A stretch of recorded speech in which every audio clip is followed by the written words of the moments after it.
Sriram. Doctor గుమ్మడి గోపాలకృష్ణ గారు, అంతా రామమయమని రామనామస్మరణతో భారతదేశం యావత్తూ కూడా మారుమోగుతున్న ఈ శుభవేళలో ఆ రామ వైభవాన్ని, మీరు ఒక రంగస్థల నటులు, మీదైన శైలిలో రామ వైభవాన్ని వర్ణించండి. అందరికీ నమస్కారం. ఈరోజు ఎంతో పుణ్యమైనటువంటి రోజుగా భావిస్తూ మహా మేధావులు, పీఠాధిపతులు, కవులు, పండితులు, స్రష్టలో ఉన్నటువంటి ఈ విద్వత్ సభలో ఒక రంగస్థలానికి కూడా పెద్దపీట వేసి కూర్చోబెట్టి మాట్లాడించే అవకాశం కల్పించిన భక్తి టీవీ వారికి ధన్యవాదాలు తెలుపుకుంటూ, శ్రీరామ పాత్రలు రంగస్థలం మీద ఈరోజు వరకు కూడా ఒక పద్యం పాడుతుంది. రామాలయం లేని అసలు గ్రామమే ఉండదు. కులాల వారీగా కూడా రామ మందిరాలు ఉన్నాయి. ఇది కాపుల రామాలయం, ఇది కమ్మవాళ్ళ రామాలయం, ఇది రెడ్ల రామాలయం అంటారు విలేజెస్లో. శ్రీరామ నవమికి సంతర్పణలు అన్ని కులాల వాళ్ళు చేసేటువంటి సంప్రదాయం మన గ్రామాల్లో ఉంది. అక్కడే హనుమద్రామ సంగ్రామం, రామ పట్టాభిషేకం ఇలాంటి నాటకాలన్నీ కూడా జరుగుతాయి.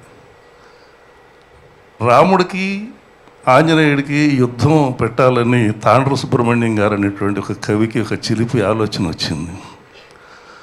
ఆ ఆలోచన అద్భుతమైన నాటకంగా మారి ఈరోజు వరకు కూడా ఆ తరం నుంచి ఈ తరం వరకు కూడా ఆ నాటకం గ్రామాల్లో ప్రసిద్ధి చెందుతూనే ఉంది.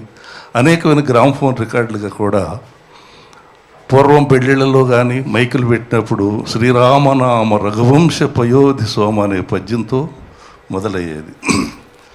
ఆ పద్యం పాడిన మహానుభావులు గుర్తు చేసుకుంటూ, శ్రీరామనామ రఘువంశ పయోధి సోమ కామాది షడ్రిపు విరామ వికుంఠదామ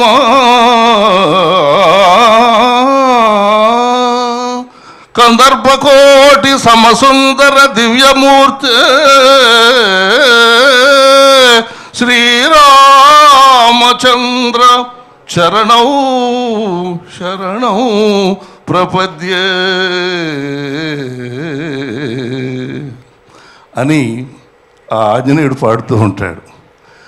ఆ రామాంజన యుద్ధంలో ఏమిటంటే అక్కడ భావం, కవిగారు హృదయం ఏమిటంటే రామనామమా లేక రామ బాణమా, ఈ రెండిట్లో ఏది గొప్పది, ఏది విశిష్టమైంది? రామబాణం అంటే రాముడు, రామనామం అంటే ఆంజనేయుడు. వీళ్ళిద్దరు కొట్టుకుంటే జయం ఎవరికి రావాలి? ఆంజనేయుడు అంటాడు, వదిలిపెట్టవయ్యా ఏ యాతిని, నా భక్తుడు కదా నువ్వు అని. ఒక దశలో రాముడికి కోపం వచ్చినప్పుడు ఆంజనేయుడికి కాలు తగులుతుంది. ఆ కాలు తగిలితే ఆయన అంటాడు ఆంజనేయుడు, ఏ పాద పద్మమాశించి మౌనీశ్వరుల్ సతత నిష్ఠాగరిష్టాత్ములైరే,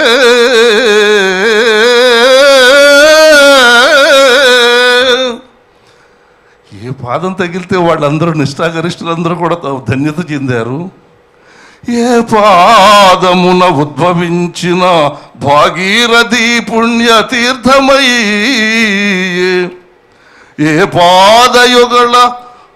ఏ పాదయుగళ మొక్కింత నిల్పుట చేసి రామేశ్వరము క్షేత్ర రాజమయ్యే, పతిత పావనమైన ఏ పాద సేవ ఆంజనేయుండు ఎంతవాడయ్య జగతి, అట్టి రామపాదము